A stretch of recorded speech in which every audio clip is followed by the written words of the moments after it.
Moraes, que é relator das ações sobre os atos golpistas do dia 8 de janeiro, ajustou o voto. Ele considerou um erro, mas manteve a condenação de 17 anos de prisão a Eduardo Engler. Isso porque Engler não esteve no acampamento montado em frente ao QG do Exército, ao contrário do que havia dito a acusação primeiramente. De qualquer maneira, ele foi preso em flagrante no Palácio do Planalto no dia dos ataques. Ao todo, o STF já condenou 25 pessoas por participação nos atos golpistas do começo do ano, e há mais condenações, pelo menos julgamentos à vista também, né, Carla? Sim, a gente tem aí uma série, né, de julgamentos à vista, e esse erro, Diego, é importante que ele tenha sido corrigido pelo ministro Alexandre de Moraes, justamente porque ainda tem muito a vir, e é ruim um erro no processo como esse, porque uma das principais críticas que se fez ao Moraes nessa ação é que ele não poderia, né, como é uma ação penal, julgar de forma coletiva, tem que ter a questão individualizada. E aí o que se fala no bastidor é que nessas das questões das sentenças acaba que entrando no automático, porque eram aquelas pessoas que estavam no 8 de janeiro e, enfim, meio que todo mundo teria, né, supostamente cometido os mesmos crimes, mas precisa, a matéria penal, ter essa individualização da pena, e o ministro Alexandre de Moraes admite o erro, corrige, e aí eu acho que fico alerta para as próximas sentenças, para que haja um cuidado maior, para que não tenha margem para essas críticas de não ter essa individualização da pena e que não se... Porque a gente está falando de condenações altas por crimes graves, né? É sempre bom a gente ressaltar,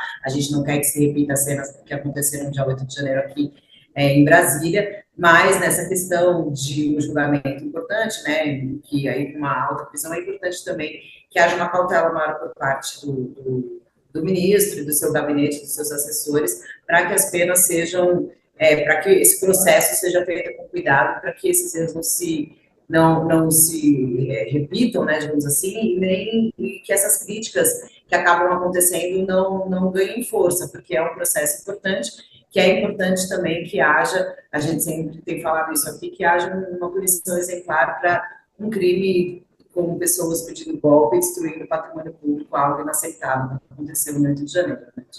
Né? Que não dê margem, né? Não dê margem para que seja Sim. questionado o trabalho mais à frente, né, Sakamoto? É o que a Carla falou, acho que resume bem o que eu penso, né? O Supremo Tribunal Federal não tem direito de errar neste caso.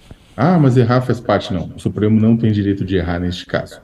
O Supremo, ele é o guardião da Constituição, a Constituição foi aviltada no 8 de janeiro, né, numa grande conspiração, e para que realmente os responsáveis, os principais responsáveis, os mandantes do crime sejam punidos, né? O Supremo precisa manter a credibilidade dele dentro dos trilhos, né? Por enquanto, quem vem sendo condenado são os bagrinhos, né?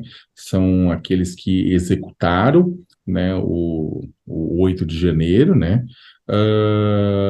Alguns bagres maiores do que os outros, mas ainda assim bagrinhos, ainda não foram, né, julgados, né, e nem condenados pessoas com grandes financiadores desse processo todo, nomes da classe política, e, é claro, o último, que deve ser o último grande julgado nesse processo todo, que é Jair Messias Bolsonaro, que, ao que tudo indica, e pelo que aponta as investigações da Polícia Federal, foi o grande mentor intelectual dessa tentativa de deposição do Estado Democrático de Direito. Só comentando esse caso específico, né, o que o Alexandre de Moraes fez? Ele falou o seguinte: olha, eu reconheço o erro, né, e tirou, mas o que ele coloca, tanto é que ele mantém a sentença, né, tudo, porque ele coloca que aquilo, na avaliação dele, não mexeu com toda a argumentação que ele tinha. Ele acha que, porque ele tinha falado que a pessoa estava hospedada na frente do QG do Exército, naquele acampamento golpista,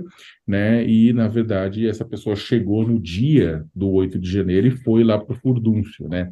Então, ele fala que antes ele tinha falado que era importante essa questão do fato do cara estar lá no meio do QG, depois ele tirou e falou: olha, isso aqui não mexe com a argumentação, com a composição, né, com a justificativa para eu condená-lo por esses e esses crimes, né? Isso aqui eu errei, mas isso aqui não vai mexer no total. Aí cabe aos outros ministros da corte que estão julgando o caso verificar se sim ou não, se isso, se a posição do Alexandre de Moraes neste momento vale a pena ser validada, ou, neste caso específico, não. Vamos lembrar que a condenação não cabe apenas a Alexandre de Moraes, ele é o ministro relator, mas temos outros 10 ministros da corte.